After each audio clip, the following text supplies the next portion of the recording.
Florida lawmakers made 4 stops through the Panhandle today. One of their stops was in Jackson County to hear from residents. As News 13's Riley Lehman tells us, state officials found a common theme in their stops, with counties asking for resources to support their funding issues.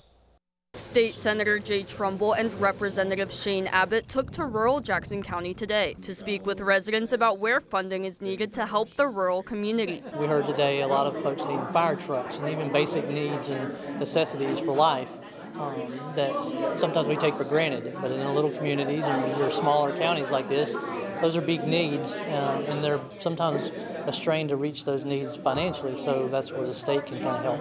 Chipola College officials requested funds to bring the latest technology to its chemistry labs and to keep them safety compliant. And Marianna City officials asked to replace their fire station. The City of Marianna has been on a journey for a couple of years to replace our 70-plus-year-old fire and police station. The building that houses both those public service agencies was built back in the 50s with WPA funds. The Department of Transportation brought up the lack of funding for visitor services. The county's Highway 231 Welcome Center facility closed its doors for good in 2019. We heard a couple of things today from individuals that have issues with state agencies that they really would like our support on, and to try to go and speak with those agencies and try to remedy some of their issues that they have going on. Jackson County Superintendent Hunter Nolan hopes to bring a ROTC program to the Jackson County School District to help students succeed. In the 2022 to 23 school year, the county's graduation rate was 76.6%,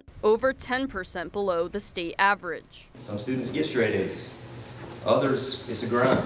These programs keep these students in our classes, and they graduate, become better citizens. Trumbull says hearing from the constituents helps him express those needs to the state legislature. This is a wonderful opportunity for me to be able to hear, what is going on and, how we may be able to help. And so it was a tremendous amount of good information today that will give us the ability to formulate good policy as we go back to Tallahassee. In Jackson County, Riley Lehman, News 13, Panhandle Strong. Abbott and Trumbull will file requests with their appropriation committees for a number of these projects. The policy bills have to be filed before the legislative session begins on March 4th.